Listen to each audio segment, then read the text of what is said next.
Indigo के विमान को कोलकाता से दरभंगा लेकर पहुंचे रोगी, मंत्री संजय झा भी रहे साथ। दरभंगा प्रमुख निजी विमान सेवा प्रदाता कंपनी इंडिगो ने सोमवार को कोलकाता से दरभंगा के बीच अपनी उड़ान सेवा शुरू की। कोलकाता के नेताजी सुभाष चंद्र बोस अंतर्राष्ट्रीय एयरपोर्ट पर दोपहर करीब 1 बजे बिहार के जल संसाधन मंत्री संजय झा ने केक काटकर कोलकाता से दरभंगा के बीच इंडिगो की इस उड़ान सेवा का शुभारंभ किया। इस मौके पर पूर्व केंद्रीय नागरिक उड्डयन मंत्री व सांसद राजीव प्रताप रूडी भी मौजूद थे। इंडिगो की उद्घाटन उड़ान से मंत्री संजय झा भी दरभंगा गए। खास बात यह है कि इस विमान के कैप्टन रूडी ही हैं, जो छपरा से सांसद हैं। इंडिगो के अधिकारियों ने बताया कि कोलकाता व दरभंगा के बीच हर दिन उड़ान उपलब्ध होगी। कंपनी ने पिछले महीने ही 5 जुलाई से दोनों शहरों के बीच उड़ान सेवा शुरू करने की घोषणा की थी। जानकारी के मुताबिक कोलकाता एयरपोर्ट से हर दिन इंडिगो की विमान दोपहर 1:10 बजे उड़ान भरेगी। दरभंगा पहुंचने में करीब 1 घंटा 15 मिनट का समय लगेगा। इस मौके पर मंत्री संजय झा ने बताया कि कोलकाता व दरभंगा के बीच इंडिगो की दैनिक उड़ान सेवा शुरू होने से मिथिलांचल के लोगों को आवाजाही में काफी सुविधा होगी।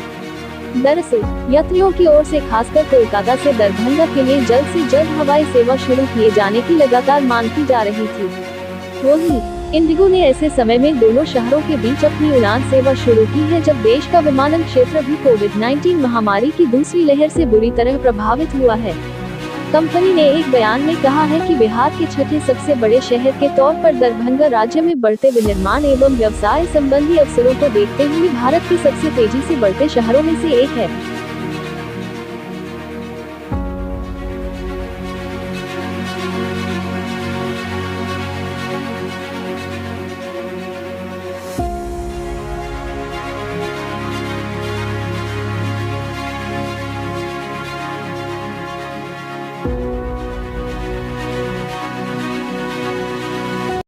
रामविलास जी हम लोगों के गार्जियन थे, हमारा उनके साथ 30 साल का संबंध था और ये सरकार का निर्णय है और उसकी एक प्रक्रिया है। सरकार का निर्णय, इस पर हम लोग जैसे लोग कोई टिप्पणी नहीं करना चाहेंगे। बट रामविलास जी एक बड़े नेता थे, एक बड़े दिल के नेता थे और उनके लिए जो कुछ भी होगा अच्छा ही होगा। आज जो परिस्थिति बनी हुई है कोई वो तो राजनीतिक बात अलग है, लेकिन रामविलास जी के विषय में कभी कोई टिप्पणी किसी ने तो सोचा ही नहीं। इससे बड़ा नेतृत्व तो हमने दलित समाज का देखा ही नहीं है, इसलिए उनके बारे में, उनके जाने के बाद में उनके प्रति बड़ी श्रद्धांजलि। संजय जी, एक चीज आपसे पूछना था, सवाल आपसे है कि शहर में पहले बार बहुत ही, कहने का मतलब है कि ये तो स्थिति ऐसी होती जा रही है कि उसका नियत हमने कभी योजना बनाई नहीं थी कि हम अपने आप को बाढ़ से प्रोटेक्ट करें।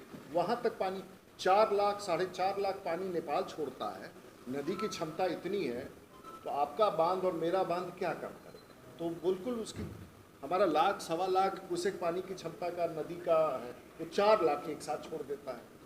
और जहाँ पानी आज तक कभी नहीं गया, हम सोचे नहीं, हमारे पूर्वज नहीं देखे होंगे, वहाँ इतना पानी। तो ये स्थिति भयानक है और ये हम सबको सोचना पड़ेगा कि इसका उपाय क्या है।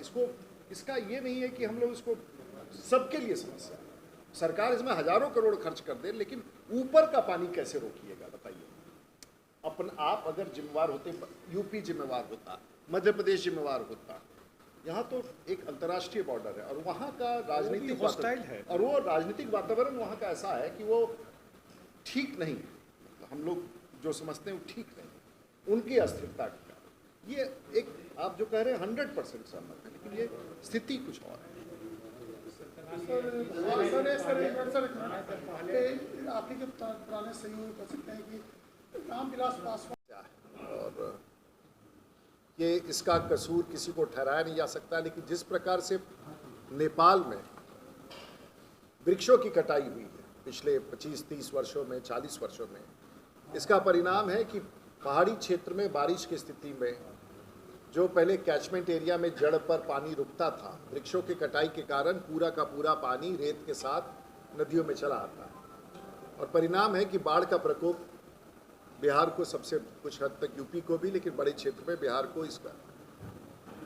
और ये अभिशाप इसलिए नहीं है कि बिहार के लोगों का उसमें कोई कसूर है, ये नेपाल की स्थिति के कारण बिहार को नुकसान झेलना पड़ता है। और एक युद्ध में अगर कोई राज्य 10 वर्ष 20 वर्ष पीछे जाता है, एक बाढ़ में कोई भी राज्य 50 वर्ष पीछे चला जाता। और उस संकट से झेलने के बाद भी आज बिहार, तो हमारी लगातार समीक्षा होती रहती है और इरिगेशन के क्षेत्र में और बाढ़ नियंत्रण के क्षेत्र में एक बड़ी चुनौती है। मैं समझता हूँ कि इस चुनौती के साथ, और जैसे कि मैं आने के बाद चारों तरफ जिस प्रकार से पानी का सैलाब दिख रहा था, बाढ़ एक निश्चित रूप से एक बड़ा संकट है, फिर भी हमारी सरकार और बिहार की सरकार इस काम को पूरी तौर पर करेगी। अगर आप लोग को कोई सवाल हो तो पूछ ले। ये तो मोटे तौर पर मैंने कहा, संजय जी भी है, इनसे पूछा जा सकता है। देखिए, हम तो वहीं से आ रहे हैं जहां 30 साल से उनसे मेरा चलता रहा है, और बिहार में सब लोग आरजेडी से जहां भी लड़ते हो, हम तो उनके बॉस से ही लगातार 25 साल से लड़ते रहे हैं। पॉलिटिक्स में लोगों का आना जाना लगा रहता है। अब वो, उनकी स्वास्थ्य ठीक नहीं है, जेल से छूट के आए हैं, तो उस पर क्या टिप्पणी करना। और फोटो किसी का कहीं लगता रहे तो उससे हम लोगों से, भाजपा और जेडीयू को तो कोई आपत्ति है नहीं। नेक्स्ट सर, मिथिलांचल में सबसे बड़ा धोखा दिया गया दिवाली से पहले एयरपोर्ट का, काफ़ी महंगा धोखा हो गया। एयरपोर्ट का टिकट का प्राइस सबसे महंगा पूरे भारत से भी ज़्यादा। नहीं, आपकी टिप्पणी बिल्कुल गलत है, और बिल्कुल टिप्पणी गलत है। ऐसे भी दिन है कि यहाँ पर लोगों ने 3000 में भी टिकट, और मैं आपको 50 परिणाम पर, किसी समय में जब अंतिम समय में टिकट लीजिएगा तो बचे हुए सीटों का दाम ज़्यादा होता है, वो मानक नहीं होता है। पहले अधिकांश सीटें बहुत कम दाम में बिकती हैं, उस समय टिकट खरीद लीजिए। दुनिया भर में ऐसे होता है। तो आपका ये बयान कि धोखा हुआ और विमान सेवा यहाँ शुरू हुआ और टिकट महंगा मिलता है, ये बिल्कुल गलत है। कुछ टिकटें महंगी होती हैं, 80% टिकटें सस्ती होती हैं। सरकार के मानक से भी ज़्यादा होता है, जो सरकार का नहीं, उसके लिए नहीं, उसका बिल्कुल तय है, और वो DGCA के वेबसाइट पर दिया जाता है। और अगर कभी इस प्रकार की आपत्ति हो तो DGCA के वेबसाइट पर आप उस दिन का ब्रैकेट चेक करें कि आज अनुमानित मैक्सिमम कितना है और मिनिमम कितना है। उसमें कहीं कोई वो व्यक्तिगत तौर पर नहीं कर सकता, और यदि कोई ऐसा करता है तो उस पर मुकदमा होगा, उसका लाइसेंस जाएगा। लेकिन कुछ टिकटें महंगी बिकती हैं, 80% टिकटें सस्ती बिकती हैं। सर, एयरपोर्ट का विस्तार कब होगा? विस्तार का क्रम चल रहा है, और भारत की सरकार और बिहार की सरकार मिलजुल के कर रही, अच्छी शुरुआत हो गई।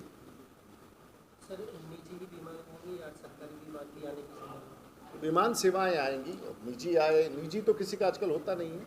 पब्लिक लिमिटेड कंपनीज वगैरह होता है, निजी तो बड़ा है, प्राइवेट कंपनी, सरकारी कंपनी, अब तो इसके बारे में नहीं। विमान सेवाएं हो और लोग यात्रा कर सके और सस्ते दाम पर यात्रा कर सके, ये हमारा उद्देश्य। ये सवाल संजय जी से, वहाँ की क्या तैयारी है?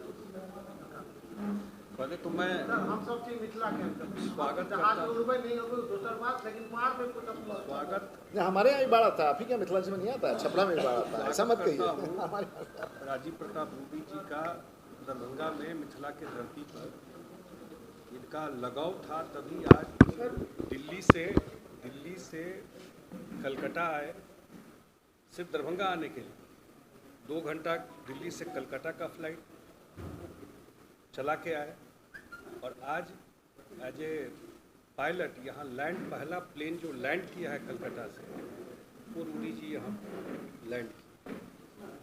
तो ज़रूर लगाव था दरभंगा से, मिथिला से, जो पहला प्लेन लेकर आए, इसलिए मैं बिल्कुल स्वागत करता हूँ उनका। और ये बड़ा उपलब्धि है मिथिला के लिए। मैं 2 मिनट इस पर बोल देता हूँ कि प्रॉब्लम है कि टर्मिनल बिल्डिंग बनना है, ज़्यादा पार्किंग होगा, NOC नहीं मिल रहा था, तो वो तो प्रोसेस में मुख्यमंत्री भी बैठकर रिव्यू किए, स्पेशली दरभंगा एयरपोर्ट को लेकर के क्या किया जा सकता है। अब जब ज़्यादा ट्रैफिक बढ़ गया तो अब लग रहा है कि ज़्यादा बड़ा टर्मिनल चाहिए, तो 31 एकड़ से हो गया 78 एकड़ सीधा, 121 करोड़ से हो गया लगभग 350 करोड़ का ज़मीन। अब वो NOC मिल गया है, जल्दी ही वो कैबिनेट में जाएगा और ज़मीन एक्वायर करने का प्रक्रिया शुरू हो जाएगा और टर्मिनल बिल्डिंग का काम शुरू होगा।